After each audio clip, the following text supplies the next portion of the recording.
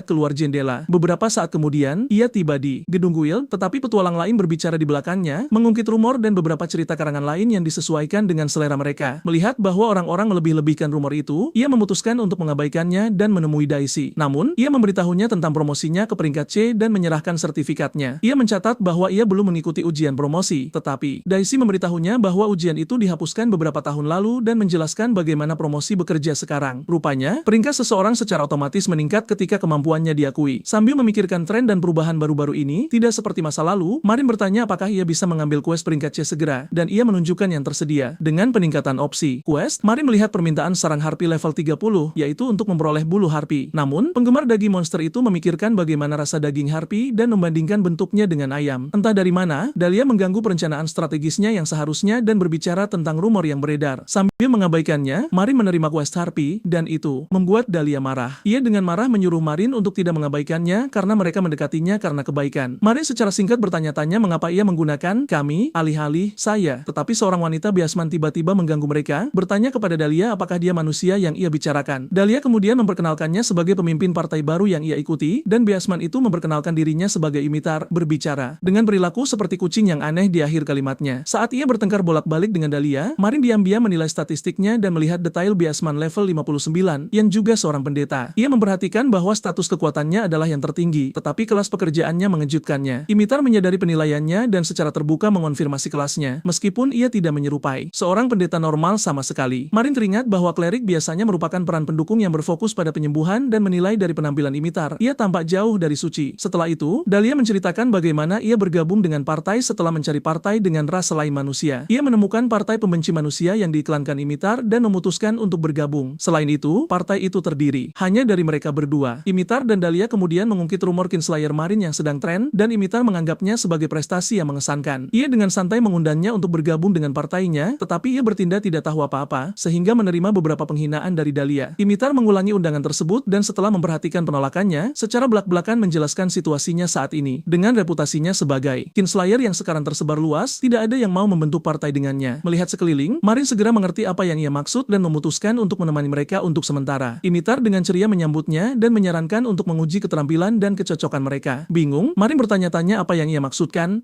dan ia menunjuk pada permintaan Dumeon Harpy. Saat tiba di Dumeon, beberapa Harpy menyerang mereka, dan ketiganya memutuskan untuk memulai dengan yang kecil. Marin mengambil posisi baris depan, tetapi berpikir tentang bagaimana monster terbang menyusahkan untuk dihadapi sebagai perisai. Saat ia memikirkan cara untuk menjangkau mereka, beberapa bangkai Harpy jatuh, dan ia segera memahami pentingnya pemanah. Dahlia, yang merasa tinggi dan perkasa saat ia menembak jatuh para Harpy, mengklaim ia tidak akan membiarkan manusia mencuri mangsanya kali ini. Tak lama kemudian, imitar tiba-tiba menyuruh Marin untuk menyiapkan perisainya, dan ia dengan cepat menggunakannya sebagai platform untuk melompat. Ia melompat ke udara dan melumpuhkan Harpy terakhir. Setelah itu, ia memuji kecepatan reaksinya dan ia menyadari bahwa bertarung bersama rekan-rekan tidak seburuk itu. Saat imitar mengomentari sinkronisasi mereka, dan Dahlia menyarankan istirahat setelah pembersihan lebih lanjut, Marin melihat makhluk lucu di sana dan bertanya-tanya apa itu. Dahlia kemudian menguliahi dia tentang boneka hidup yang saat ini menjadi tren populer. Agaknya, itu adalah golem hewan peliharaan yang dihidupkan dengan menanamkan mana ke dalamnya. Dahlia mengklaim bahwa yang ada di sana adalah edisi terbatas yang harganya 2 koin emas. Setelah itu, ia memuji boneka itu karena mencabut beberapa bulu dan bermain dengannya, mengklaim bahwa itu bisa membantu dalam pertempuran dan pembersihan jika dibesarkan dengan benar. Namun, imitar membocorkan bahwa Dahlia hanya menyukai hal-hal lucu, dan Marin terus menatapnya. Saat menyadari tatapannya, Dahlia dengan cepat menyembunyikannya dan memberitahu Marin bahwa itu tidak bisa dimakan. Imitar kemudian memotong obrolan, dan mereka melanjutkan quest. Beberapa saat kemudian, dua itu mengambil bahan-bahan penting dari sisa-sisa Harpy, dan imitar berbicara tentang bagaimana misi telah berjalan dengan lancar. Ia bertanya kepada Dahlia mengapa ia tidak memperkenalkan Marin sebelumnya, tetapi ia mengklaim ada keadaan tertentu. Tiba-tiba, imitar mencium aroma ayam panggang dan menemukan bahwa ia belum melihat Marin untuk sementara waktu. Mengabaikan saran Dahlia untuk tidak pergi, imitar memutuskan untuk tidak membiarkannya pergi dengan mudah karena memanggang daging di belakang punggungnya. Sementara itu, di pihak Marin, ia membumbui beberapa daging Harpy yang dipotong dengan rapi dan menempatkannya di panci. Ia menonton dan menikmati seluruh prosesnya sampai pinggang bahu Harpy panggang siap. Melihat bahwa itu terlihat seperti ayam, ia memutuskan untuk mencicipinya dan menganalisisnya dengan cermat saat ia mengunyahnya. Sayangnya baginya, rekan satu partainya mengganggu waktu bersenang-senangnya dan Dahlia bertanya apakah ia baik-baik saja secara mental. Ia meminta maaf karena makan tanpa mereka dan mengundang mereka untuk bergabung dengannya, tetapi dua itu jatuh berlutut karena meratapi kesaksian perbuatan menghujat seperti itu. Marin mencoba membenarkan tindakannya, mengklaim bahwa Harpy benar-benar berbeda dari manusia, tetapi dua itu tidak membelinya. Tak lama kemudian, aroma manis dan penampilan daging itu mulai memikat imitar, tetapi ia menahan diri. Pada saat itu, Marin menyadari ketertarikannya dan menawarkannya sedikit, tetapi ia masih menolaknya secara dramatis. Imitar menuduhnya mengujinya dan bertanya mengapa monster itu baunya sangat lezat. Marin kemudian teringat apa yang sedang ia rebus dan dengan cepat pergi memeriksa panci di atas api. Ia membuka panci dan mengungkap kaki Harpy yang direbus. Tetapi imitar mengklaim hampir tidak ada daging di kaki itu. Marin, yang hanya ingin memiliki ceker ayam, mengambil gigitan dan menceritakan rasa yang sangat indah, yang mirip dengan tekstur puding karena cara ia memasaknya. Saat melihatnya memakan kaki Harpy, Dahlia panik dan mengungkapkan bahwa itu mengandung racun kelumpuhan. Tiba-tiba, ia lumpuh dan Dahlia meminta imitar untuk merapalkan sihir dispel padanya. Namun, imitar mengaku ia tidak tahu caranya karena terlalu merepotkan untuk dipelajari. Tetapi Dahlia mengklaim itu adalah mantra dasar yang dipelajari setiap pendeta. Karena pertengkaran yang konsisten, seekor Harpy tiba dan imitar menyalahkan Dahlia karena mengeraskan suaranya. Tetap saja, imitar menyuruh mereka untuk tidak panik dan menggunakan menggunakan mantra Inferno yang meleset dari target dan memanggang boneka hidup Dahlia sebagai gantinya. Dahlia meratap dan meminta pertanggungjawaban Imitar, tetapi ia meminta maaf, mengungkapkan kemahiran keterampilannya yang rendah. Ia berjanji akan membelikan Dahlia yang baru, tetapi Dahlia mengklaim itu adalah edisi terbatas dan terus mengoceh tentang dendam yang akan ia simpan selama 100 tahun ke depan. Hari itu, ketiganya kembali ke Aula Guild untuk mencairkan imbalan mereka sambil terlihat lelah. Daisy mengonfirmasi bahan-bahan penting dan meminta mereka untuk membuang daging harpi tersebut. Setelah itu, Dahlia berbicara tentang kelelahan mentalnya, tetapi Imitar bertanya lagi apakah Dahlia benar-benar tidak ingin ia memperoleh boneka hidup lain untuk menggantikan yang sebelumnya. Tak lama kemudian, Imitar melihat kaki harpi bersama Marin dan menanyainya tentang hal itu, tetapi ia tidak siap untuk membiarkannya sia-sia setelah membersihkannya. Alih-alih membawanya seperti itu, Imitar memberitahu dia tentang fitur penyimpanan di sistem. Rupanya, itu adalah dimensi berbeda yang dibuat dengan sihir spasial di mana pengguna dapat menyimpan barang. Saat itu juga, Marin teringat akan penyimpanan tersebut dan membuka miliknya sendiri sambil bertanya-tanya mengapa ia melakukan sesuatu yang bodoh seperti membawa beban berat di dalam ransel. Ia bertanya-tanya kapan ia melupakan sesuatu yang penting dan memikirkan kondisi mentalnya. Namun, Imitar memanggilnya dan setelah membahas kekompakan tim mereka, ia menyarankan untuk membentuk parti resmi bersama mereka. Setelah mendengar saran itu, Marin mempertimbangkan untuk membentuk parti dengan pembenci manusia. Namun sebelum ia sempat menjawab, Imitar merayakannya dan berlari untuk mendaftarkan parti resmi mereka, meninggalkan dua orang lainnya terdiam. Setelah itu, Dahlia menerimanya sebagai rekan setim dan ia memutuskan untuk bergabung dengan parti tersebut. Kemudian, Dahlia menantikan untuk bekerja bersamanya dan kata-katanya memicu ingatan Marin tentang parti lamanya di masa lalu. Tak lama kemudian, Imitar kembali dengan membawa dokumen dan menunjukkan nama yang ia pilih. Dua orang lainnya membaca nama yang mengecewakan itu, Totally Chaotic Party, dan Dahlia memprotesnya, tetapi Imitar tetap pada keputusannya sebagai ketua parti. Dahlia kemudian bertanya mengapa ia memilih nama itu, dan Imitar teringat pernah mendengar Marin mengucapkannya di Dumion Harti. Dahlia meratap dramatis karena nama yang absurd itu akan melekat pada pencapaiannya di masa depan. Di sisi lain, Marin tidak keberatan dengan nama apapun dan memutuskan untuk memanggang sisa daging harpi di kamarnya. Sebelum ia pergi, Imitar memaksanya untuk ikut merayakan pembentukan parti mereka di mana mereka menghabiskan uang hadiah. Malam itu, ketiganya duduk di pub untuk berpesta, tetapi Dahlia masih belum bisa menerima nama parti tersebut. Imitar menyuruhnya untuk melupakannya karena ia sudah terlanjur mendaftarkan namanya. Namun mereka terus berdebat tentang hal itu. Sementara itu, Marin melihat makanan lezat di meja mereka dan mencobanya, namun itu membuatnya kesal. Tak lama kemudian, Imitar menjelaskan tujuan utama parti mereka, yaitu untuk mencapai peringkat A secepat mungkin. Marin mempertanyakan alasan dibalik tujuan tersebut dan Dahlia menjawab bahwa setiap orang punya alasannya sendiri sebelum menceritakan bagaimana proses promosi dari peringkat B ke A bekerja. Menurutnya, isi dari ujian promosi adalah misteri total dan promosi tersebut adalah pencapaian yang hanya bisa diraih oleh para elit yang disetujui oleh Guild. Imitar kemudian angkat bicara dan mengungkapkan alasan pribadinya. Ia menjelaskan bahwa adik-adik laki-lakinya masih diperbudak dan ia berencana mengumpulkan cukup uang untuk membeli kebebasan mereka. Agaknya, sang majikan Buddha berjanji untuk menjual status mereka kepadanya tanpa menyentuh mereka selama 3 tahun atau menjual mereka sebelum waktu tersebut. Ia kemudian bercerita tentang bagaimana seluruh keluarganya diperbudak selama revolusi, tetapi Marin tidak tahu apa-apa tentang peristiwa itu yang mengejutkan baik Imitar maupun Dahlia. Dahlia kemudian menjelaskan sejarahnya kepadanya. Selama berabad-abad, manusia memperbudak ras lain, menangkap mereka, dan menjualnya demi keuntungan. Elf dihargai karena kelangkaan dan kecantikannya. Kurcaci karena keterampilan dan etos kerja mereka yang kuat, dan Beaskin diperlakukan tidak lebih dari sekadar binatang. Imitar melanjutkan dengan menjelaskan bagaimana keluarganya ditangkap dan dipenjara. Pikiran dan tubuh mereka dihancurkan karena siapapun yang mencoba melarikan diri akan menemui ajal yang mengenaskan. Ketika ras lain tidak lagi tahan menanggung penderitaan, mereka bersatu untuk melawan manusia dan itu menandai dimulainya revolusi. Karena manusia memiliki banyak hal yang dipertaruhkan dalam perang, mereka menyetujui tuntutan ras lain untuk menghapuskan perbudakan dan menandatangani perjanjian tersebut. Fakta ini membuat perdagangan ras lain menjadi ilegal dan memaksa manusia untuk menerima batasan ras lain. Dahlia menambahkan bahwa fakta tersebut memungkinkan ras lain untuk keluar dari persembunyian dan hidup secara terbuka lagi, termasuk menjadi petualang. Imitar membenarkannya dan mengatakan bahwa ia menjadi petualang saat ia mendapatkan kebebasannya untuk mencari uang. Setelah mendengar semuanya, Marin mengakui bahwa ia tidak mengetahui tentang fakta tersebut dan kemudian bertanya kepada Dahlia mengapa ia mengincar peringkat A. Dahlia menjawab bahwa ia ingin menjadi tetua di hutan tempat ia dibesarkan. Selain itu, keluarganya telah menjalankan peran tersebut tetapi tanggung jawab itu dipaksakan kepada anak tertua. Namun, kakak perempuannya tidak menginginkan peran itu. Jadi, Dahlia setuju dengan para tetua. Untuk memenuhi syarat sebagai tetua, ia harus mendapatkan banyak pencapaian. Setelah membagikan alasannya, Dahlia berterima kasih karena telah bergabung dengan mereka dan bertanya tentang tujuan Marin sendiri. Saat ia hendak menjawab, Marin teringat mendiang keluarganya dari panti asuhan yang menyebabkan sakit kepala yang tajam. Yang lain bertanya-tanya apakah itu hal yang sulit untuk dikatakan, dan akhirnya ia mengungkapkan bahwa ada seekor naga yang ingin ia habisi. Terkejut, mereka bertanya apa maksudnya, dan Marin memberitahu mereka bahwa ia ingin membunuh naga yang menyerang Adramama dan membakar desa itu dahulu kala. Ia memberitahu mereka lagi bahwa ia ingin membunuh naga itu. Tapi sebelum itu, ada sesuatu yang harus ia lakukan begitu ia melihat naganya. Rekan setimnya terdiam dan awalnya mereka mengira ia hanya bercanda bercanda, tetapi mereka sebenarnya terkesan karena ia memiliki ambisi yang lebih besar daripada mereka. Bertolak belakang dengan perilakunya baru-baru ini, Inita kemudian dengan bercanda bertanya pada Marin apakah ia berencana memakan naganya. Namun kemudian Dahlia memberitahu Marin bahwa ia juga perlu naik peringkat karena berpartisipasi dalam operasi seperti penaklukan naga, dan mendapatkan informasi memerlukan peringkat tinggi. Karena mereka semua memiliki tujuan yang serupa, ketiganya bersorak serempak, berjanji untuk melakukan yang terbaik mulai saat itu. Keesokan harinya di penginapan, Marin berencana untuk beristirahat dan menyiapkan hidangan lezat. Saat memasak, ia mencatat bahwa uangnya telah habis untuk beberapa bahan yang ia beli, dan itu semua berkat kerusakan penginapan yang telah ia lunasi. Marin mulai dengan memanaskan minyak sebelum membuka profil penyimpanan dan mengeluarkan daging yang ia simpan di sana. Ia terkejut dagingnya terlihat segar, sama seperti saat ia menyimpannya, jadi ia menyebut profil penyimpanan itu sebagai gudang yang sempurna. Marin kemudian mencampur telur ke dalam adonan dan menambahkan tepung roti sebelum mencampur dagingnya secara merata, lalu memasukkan potongan-potongan tersebut ke dalam minyak panas. Mulai mendesis dan setelah kecoklatan, Marin membaliknya beberapa kali layaknya seorang koki sebelum meniriskan minyak dan memindahkannya ke piring. Dan dengan itu, paha harpi goreng selesai. Jadi, ia mengambil satu dan mencoba gigitan pertamanya dan ternyata rasanya lebih enak dari yang ia harapkan. Ia melahapnya dan menikmati rasanya, mencatat bahwa tidak mungkin rasanya tidak enak karena dialah yang menyiapkannya. Tiba-tiba, ia mendengar Dahlia menggedor di luar pintu, mengetuk terus-menerus dan menuntut agar Marin membuka pintu. Segera setelah Marin membukanya, ia bertanya mengapa Marin mengenakan helm di dalam kamarnya, tetapi kemudian mengabaikan hal itu dan memberitahu bahwa ada sesuatu yang mendesak untuk dibicarakan. Ia memberitahu bahwa ia sedang makan, tetapi memutuskan untuk mendengarkan Dahlia di sana. Ia memberitahu Marin bahwa masalah telah muncul dengan Imitar. Karena ini tentang rekan setimnya, Marin membiarkan Dahlia masuk dan kemudian bertanya apa yang terjadi. Namun ketika Dahlia melihat ia telah menyiapkan makanan dari monster, ia marah tetapi menenangkan dirinya, mengingat bahwa Imitar lebih utama. Jadi ia duduk dan kemudian meminta Marin untuk merahasiakan apa yang akan ia katakan dari Imitar. Pertama, ia meminta Marin untuk meminjamkan uang dan itu membuat Marin kesal hingga ia berteriak pada Dahlia untuk pergi. Namun kemudian Dahlia menyuruhnya mendengarkan sampai akhir cerita. Di sana ia memberitahu Marin bahwa sepertinya Imitar telah dikhianati oleh majikan manusianya. Bingung, Marin meminta konteks lebih lanjut. Jadi Dahlia mengingatkannya tentang bagaimana Imitar berkata ia menabung uang untuk membeli adik-adiknya dan juga alasan mereka mengambil cuti hari itu adalah karena ia pergi menemui saudara-saudaranya. Situasi saat ini di lapangan adalah majikannya telah mengingkari janjinya dan berencana untuk melelang saudara-saudara Imitar. Dahlia naik pitam, menyatakan bahwa majikan Buddha itu pasti sejak awal berniat mempermainkan Imitar dengan berpura-pura melepaskan mereka. Setelah Imitar mengetahui perbuatannya, ia memohon kepadanya untuk melepaskan saudara-saudaranya, tetapi ia berkata, ia akan membatalkannya jika ia menyiapkan uang tebusan untuk adik-adiknya sebelum lelang dalam 5 hari. Marin kemudian bertanya berapa banyak yang Imitar katakan akan ia tabung dalam 3 tahun, dan Dahlia memberitahu bahwa itu 10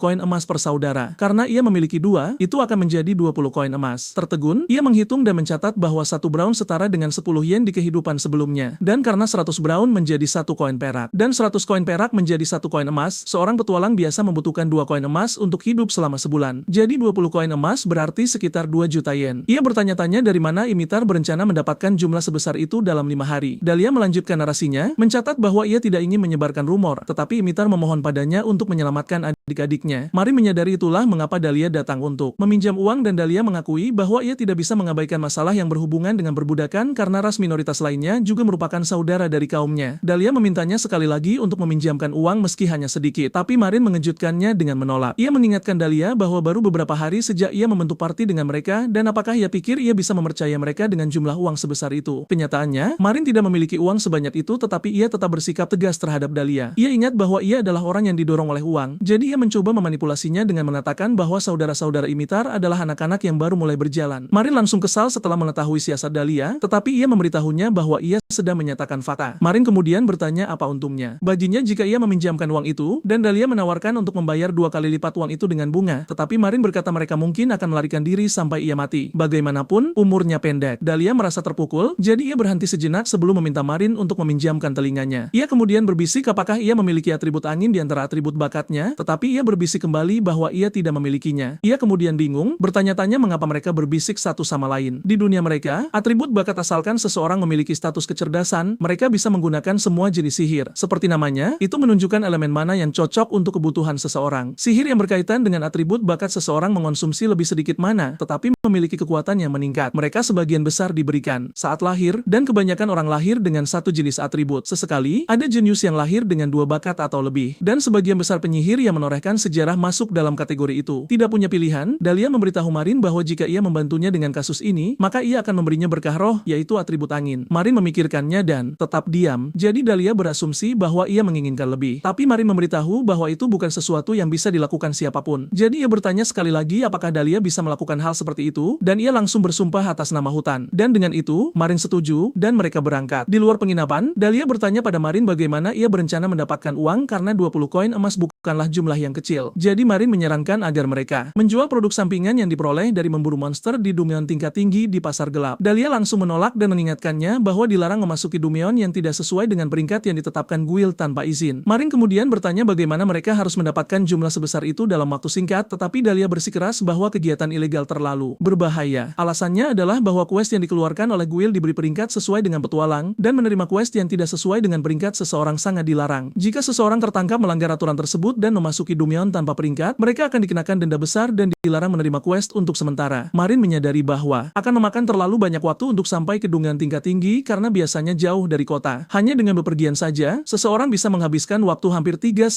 hari. Saat ia merenung, ia bertanya pada Dahlia bagaimana ia berencana mendapatkan uang. Dan ia memberitahu Marin bahwa ia pernah berpikir untuk meminta bantuan keluarga di Hyangim, tetapi ia sudah mendapatkan perpanjangan masa pembayaran kembali sampai Imitar bebas. Dan karena ia tidak punya cara untuk membayar kembali, ia berencana menggunakan sedikit uang yang ia kumpulkan untuk kegiatan petualangnya. Dahlia mengetahui bahwa ia tidak memiliki tabungan dan teringat mereka berdua menjadi petualang pada hari yang sama. Jadi, ia bertanya pada Marin barang berharga apa yang ia miliki yang bisa dijual untuk mendapatkan uang. Marin membuka penyimpanannya dan memeriksa barang-barangnya. Di sana ia melihat sepasang anting dan mencatat bahwa itu yang paling berharga. Dengan itu, mereka bubar untuk mengumpulkan uang sebanyak yang mereka bisa sementara itu. Sore harinya, Marin mengunjungi toko yang menangani penjualan tulang monster hingga organ. Di sana, ia menunjukkan anting tersebut kepada pemilik toko. Dan pada pandangan pertama, pria itu mengatakan bahwa ia seharusnya pergi ke toko perhiasan. Tetapi kemudian ia tertegun ketika mengetahui bahwa anting itu adalah fragmen atau playtest, barang yang tidak bisa didapatkan lagi karena Dumeon yang menghasilkan barang itu menghilang. Penasaran, pria itu bertanya dari mana ia mendapatkannya, dan Marin memberitahu bahwa seorang kawan lama memberikannya kepadanya. Beberapa hari kemudian, di Villa Budak, Imitar tetap berlutut dan menyaksikan majikannya meremahkannya, mengingatkannya bahwa tidak ada gunanya bertindak dengan kekerasan. Ia memberitahu bahwa 3 tahun yang ia berikan padanya tidak lebih dari sekadar keinginan sesaat. Sementara majikannya bersikap begitu dominan terhadap Imitar, ia dengan marah tetap menjaga ketenangannya, mencatat bahwa ia ingin membunuhnya seketika dan menghancurkan wajahnya yang menyebalkan. Tiba-tiba, Dahlia memanggilnya, dan ketika ia menoleh ke belakang, Imitar melihat bukan hanya Dahlia, tapi Marin tepat di belakangnya. Malu, ia bertanya pada Dahlia mengapa ia membawa Marin, dan Dahlia menjelaskan bahwa Marin membantunya menyiapkan uang. Ia marah, tetapi Dahlia menunda percakapan mereka, dan Marin memperkenalkan mereka sebagai anggota parti Imitar, mengumumkan bahwa mereka telah menyiapkan jumlah uang yang diminta, dan mereka juga akan membayar tebusan sendiri. Saat ia menawarkan kesepakatan itu, Imitar berharap Marin tidak akan bertindak seperti manusia lain dan menggunakan situasinya sebagai kelemahan untuk menindasnya nanti. Pria itu mengambil tas uang tersebut dan meremehkan parti mereka, mengatakan seharusnya mustahil bagi mereka untuk memiliki jumlah sebesar itu kecuali mereka membawakannya mata uang palsu. Ia kemudian menyombongkan diri tentang bagaimana ia tidak bisa mudah ditipu, tetapi ketika ia melihat ke dalam tas, ia terkejut melihat uang yang asli. Melihat ekspresi wajahnya, Imitar memintanya untuk melepaskan saudara-saudaranya. Pria usil itu setuju bahwa uangnya asli, tetapi kemudian ia membatalkan kontrak dengan menyatakan bahwa kesepakatannya adalah agar ia mencari uang sendiri dan tidak melibatkan parti lain. Imitar mencoba angkat bicara, tetapi Dahlia naik pitam dan berteriak pada pria itu untuk berhenti mengacau. Ia mengingatkan bahwa menurut kontrak Budak, jika keluarga Budak tidak bisa memberikan tebusan, mereka harus dijual. Ia kemudian bertanya apakah ia menyarankan agar manusia akan bekerja sebelum elf. Pria itu bertanya-tanya apakah mereka mencoba menunda dan menipu, tetapi kemudian ia meminta asistennya untuk membawa dokumennya. Di sana, Imitar menyadari bahwa jika Dahlia tidak ada, maka ia akan berada di bawah belas kasihan majikan Budak. Asisten kemudian muncul dengan dokumen dan 2 orang Beast Folk kecil. Segera, mereka melihat Imitar. Mereka bergegas memeluknya, dan ia memeriksa mereka untuk memastikan mereka tidak terluka. Sementara mereka melakukan reuni kecil, Marin mengamati saudara-saudara itu dan menyadari bahwa Dahlia benar tentang mereka yang masih anak-anak. Marin melihat betapa kurusnya mereka dan ia kesal pada pedagang Budak karena membuat anak-anak kelaparan. Majikan Budak mengeluarkan dokumen Budak dan memberitahu mereka bahwa ia akan membuangnya. Ia menyobeknya hingga hancur, percaya itu mengakhiri transaksi mereka. Tapi Imitar membakar kertas itu menjadi abu dengan sihirnya. Pria itu mengumumkan kebebasan saudara-saudaranya, tetapi memberitahu Imitar bahwa ia masih budaknya. Ia meremehkan anggota parti, percaya mereka bangkrut, jadi ia meminta mereka untuk pergi. Ia bahkan menawarkan untuk memberi mereka rantai mantan Budak sebagai kenang-kenangan. Tapi Marin mengejutkan semua orang di ruangan itu dengan mengeluarkan sekantong koin, mengatakan ia akan membeli kebebasan Imitar juga. Imitar menolak bantuannya, mengatakan bahwa selama saudara-saudara saudara-saudaranya aman, ia baik-baik saja. Tapi Marin bertanya pada majikan Buddha berapa harga kebebasan Imitar. Ia berteriak padanya karena mengabaikannya, tetapi kemudian majikan Buddha memberitahu Marin bahwa Imitar telah dimasukkan ke dalam pelelangan, jadi ia tidak bisa menjualnya. Ia memberitahu mereka bahwa Imitar sudah ada di daftar pasar, jadi membatalkannya akan sulit, jadi ia menyarankan mereka untuk pergi ke pelelangan sendiri untuk membelinya. Imitar berteriak bahwa ia tidak tahu apa-apa tentang itu. Dahlia juga berteriak pada majikan Buddha untuk tutup mulut karena ia tidak percaya alasan itu. Pria itu menertawakan mereka dan memberitahu mereka bahwa itu sah karena sebagai majikan ia bisa menjual dan membeli Buddha sesuka hatinya. Mengklaim itu adalah perjanjian yang ditemukan dalam hak perdagangan Buddha yang sah. Dahlia kesal pada pria itu karena melakukan tipu muslihat kotor tersebut. Tapi Mari mencatat bahwa meskipun majikan Buddha bertindak kekanak-kanakan, ia menggunakan otaknya. Ia percaya bahwa cerita pelelangan adalah sesuatu yang dibuat pria itu di tempat karena ia tidak ingin menjual Imitar. Marin percaya bahwa selama Imitar milik majikan Buddha, seseorang tidak bisa menghentikannya untuk menolak menjual atau memasukkan Imitar ke pelelangan. Mencatat bahwa pria itu ingin membuat Imitar sangat menderita, Marin setuju untuk mengikuti pelelangan untuk membelinya. Ini mengejutkan Imitar, tetapi ia menyuruhnya untuk tidak melakukan apapun yang gegabah dan menunggu karena ia punya rencana. Ia bertanya padanya mengapa ia berbuat sejauh ini untuk membantunya, dan itu membuatnya teringat kembali ketika ia berada di tempat penitipan anak bagaimana kakaknya pernah memberitahunya bahwa semua anak membutuhkan seseorang untuk menjaga mereka dan orang dewasa untuk membimbing dan melindungi mereka. Ia bersikeras bahwa setiap anak yang lahir ke dunia berhak mendapatkan perlindungan, dan itulah alasan mengapa tempat penitipan anak dibuat. Saat ini, Mari menjawab bahwa ia adalah satu-satunya yang bisa melindungi anak-anak itu dan itulah mengapa menyelamatkan mereka bukanlah akhir. Ia seharusnya tidak meninggalkan mereka sendirian. Ia mendorongnya untuk tetap berada di sisi mereka dan memastikan mereka makan dengan baik. Ia setuju dan kemudian memperingatkannya untuk tidak mengacau atau ia tidak akan memaafkannya. Saat Dahlia berjalan pergi, ia mencatat bahwa ia tidak bersemangat tetapi percaya Marin punya rencana, jadi ia akan menindaklanjutinya. Dan dengan itu, ia mengucapkan selamat tinggal kepada Imitar. Setelah mereka pergi, majikan Buddha tertawa dan mencatat bahwa Imitar memiliki teman-teman yang dapat diandalkan. Ia kemudian bertanya padanya apakah ia pikir teman-temannya bisa membebaskannya. Pria itu berjalan ke arahnya dan memberitahu bahwa jika ia ingin memasukkan Imitar ke pelelangan dan menjualnya, tidak peduli seberapa keras ia berjuang, ia tidak bisa melarikan diri darinya, dan pada akhirnya, ia akan kembali padanya. Saat ia berjalan pergi, ia bertanya padanya apa yang ia rencanakan. Tapi ia memberitahu asistennya untuk menghubungi pasukan pendukung guild pedagang dan bersiap. Pada malam pelelangan, saat orang-orang membeli Buddha, Dahlia dan Marin duduk sebagai penawar. Mereka mengetahui bahwa harga Buddha manusia rata-rata berkisar antara 8 dan 9 koin emas. Dan jika mencapai 10 koin emas, Dahlia menawarkan untuk menutupi. Tepat setelah Buddha manusia terakhir dilelang, sang pengumuman memanggil Imitar dan memperkenalkannya sebagai Buddha gladiator yang memanjat ke rekor pahlawan Koliseum. Saat ia menyatakan semua kemampuannya, Imitar mencatat bahwa majikannya pasti melakukan tipu muslihat kotor dan ia berharap bisa memberitahu Dahlia tentang hal itu. Majikan budaknya melihat Imitar dan mencemooh anggota partinya, mengatakan mereka tidak punya banyak uang lagi setelah menghabiskan banyak uang untuk membeli saudara-saudara Imitar. Ia tidak berencana membiarkan mereka membeli Imitar bahkan jika neraka membeku. Dan untuk itu ia menempatkan seorang pedagang yang akan menawar Imitar begitu tinggi sehingga yang lain tidak punya pilihan selain mundur. Pengumuman memulai sesi penawaran dari 6 koin emas dan 30 koin perak. Tapi kemudian pedagang yang dengan cepat mengangkat tangannya menawar 20 koin emas. Jumlah yang tinggi mengejutkan seluruh kerumunan dan pengumuman dengan senang hati melanjutkan pelelangan. Pada titik ini, Imitar jatuh ke dalam keputusasaan sementara pengumuman memanggil apakah ada orang yang menawar di atas jumlah tersebut. Dahlia gemetar ketakutan karena jumlah yang ditawarkan pedagang itu sepenuhnya di luar keuangannya. Tapi apa yang tidak ia harapkan terjadi selanjutnya. Mari mengangkat nomornya dan bertanya pada pengumuman berapa tawaran maksimum mereka. Pria itu menjawab bahwa itu 30 koin emas untuk manusia dan 50 koin emas untuk ras lain. Tanpa membuang waktu, Mari mengumumkan bahwa ia akan menawar 50 koin emas. Dahlia ketakutan dan bertanya padanya, mengira Marin hanya punya 10 koin emas, tetapi Marin mengungkapkan bahwa ia hanya menyerangkan jumlah itu, tetapi tidak pernah mengatakan itu semua yang ia miliki. Bagaimanapun, ia tidak pernah mempercayai majikan Buddha. Setelah mendengar harga Marin, pengumuman menatapnya dan bertanya-tanya apakah ia bisa membayar jumlah sebesar itu, dan ia tidak terlihat dapat diandalkan untuk membayar dengan cicilan. Jadi, ia meremehkan Marin dan memberitahu bahwa rumah lelang hanya mengizinkan pembayaran di muka. Seketika, Marin berjalan ke podium, menentang peringatan pengumuman. Ia menatap Imitar, yang tidak tahu apa yang ia pikirkan. Dan yang mengejutkan semua orang, ia membuka jendela penyimpanannya dan menumpahkan 50 koin emas. Di podium, majikan Buddha tidak bisa mempercayai matanya saat ia bertanya-tanya bagaimana Marin, seorang petualang peringkat C,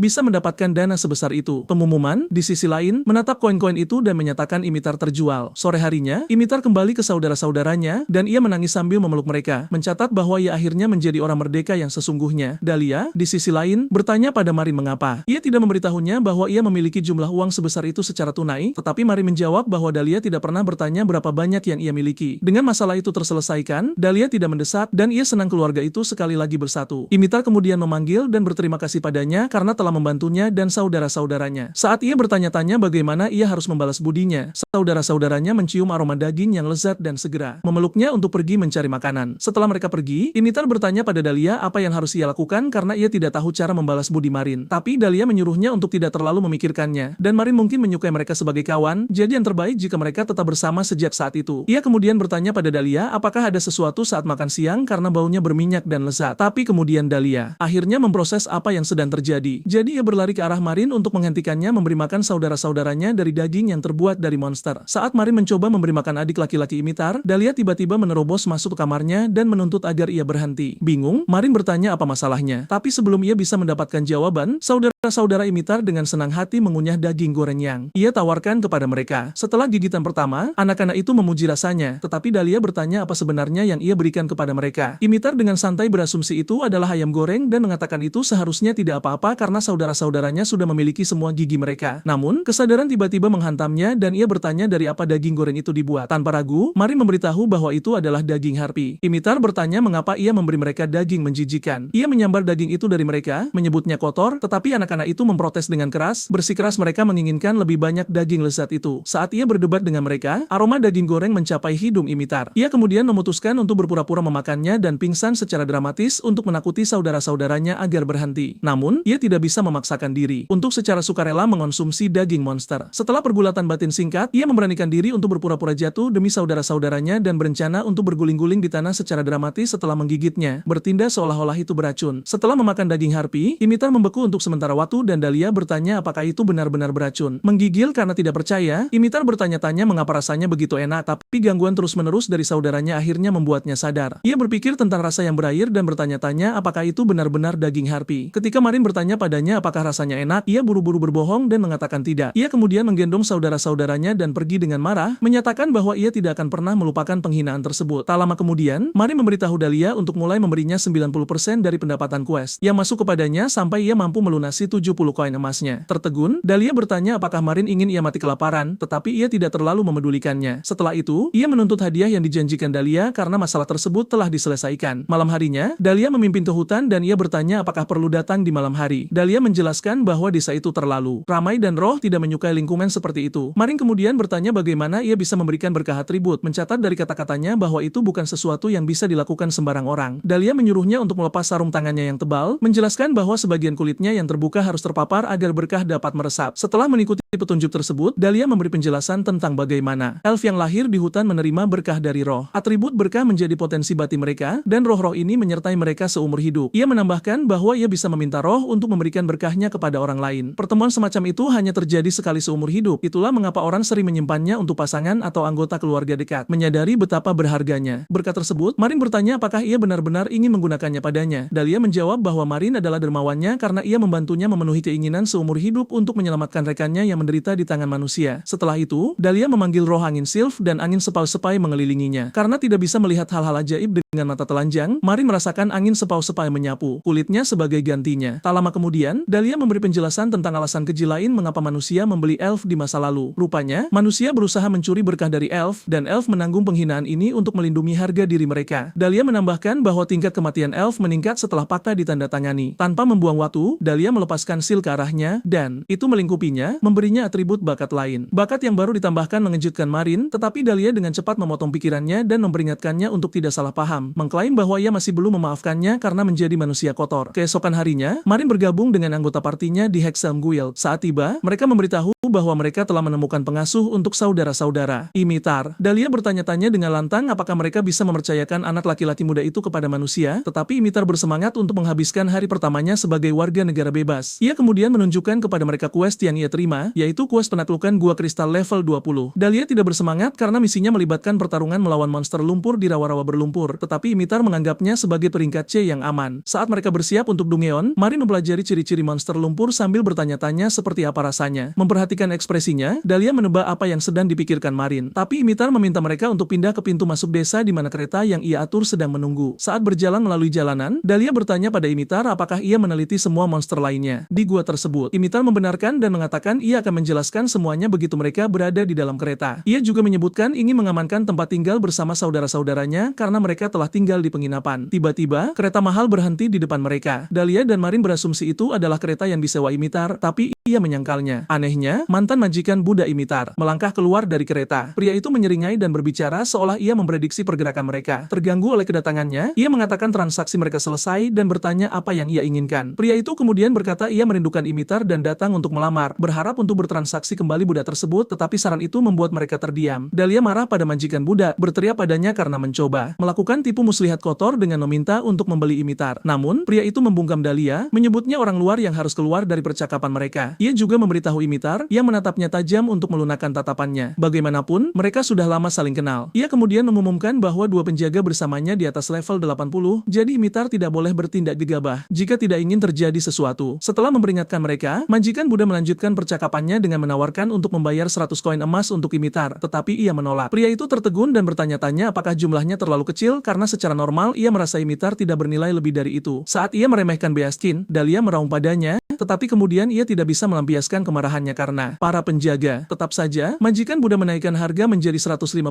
dan 160 koin emas, tetapi Marin tetap teguh. Imitar kemudian berteriak pada pria lambat itu untuk memberitahu bahwa tidak masalah jumlah yang ia tawarkan karena Marin tidak akan menjualnya. Pria yang berpikir segalanya adalah bisnis tetap bersikeras dan menawarkan untuk membelinya seharga 200 koin emas. Percaya bahwa mereka tidak akan menolak tawarannya. Marin kemudian memikirkannya dan rekan partinya terkejut oleh hal itu, tetapi ia kemudian mengungkapkan bahwa ia hanya bercanda. Jadi, ia mengingatkan majikan Buddha bahwa dokumen Buddha Imitar sudah dibuang di rumah lelang. Jadi ia bukan lagi Buddha. Dan karena alasan itu, ia tidak akan melakukan transaksi lebih lanjut dengannya. Ia kemudian memperingatkan pria itu bahwa jika ia memperlakukan Imitar dengan sembarangan di masa depan, ia tidak akan membiarkannya lolos. Majikan Buddha akhirnya mengerti dan ia marah pada parti tersebut. Jadi ia memberitahu mereka bahwa ia mencoba menyelesaikan masalah secara damai dengan uang, tetapi tidak ada cara lain. Imitar, yang penuh dengan kemarahan, tidak bisa lagi menahannya. Jadi ia memukul wajah majikan Buddha tepat, membuatnya terbang. Dengan marah, ia menyatakan bahwa ia bukan lagi budaknya, jadi ia tidak boleh meremehkannya. Salah satu penjaga kesal padanya dan meraih senjatanya, tetapi Marin muncul tepat di belakangnya dan memperingatkannya untuk tidak melakukan itu. Penjaga itu terkejut karena ia tidak menyadari kapan Marin meninggalkan posisi awalnya tanpa ia bisa merasakannya. Dan dalam satu gerakan, Marin membanting wajah penjaga itu ke tanah. Penjaga lainnya bersemangat untuk bertarung, jadi ia menyiapkan tombaknya untuk bertempur, tetapi Marin mengambil batu dan melemparkannya ke arahnya. Segera, itu mengenai pria itu. Itu membuatnya terbang, langsung pingsan. Bingung, majikan Buddha mencoba memproses apa yang baru saja terjadi karena satu anggota parti peringkat C baru saja menjatuhkan dua penjaga level 80. Ia kemudian bertanya pada Marin levelnya, dan Marin memberitahu bahwa ia level 95.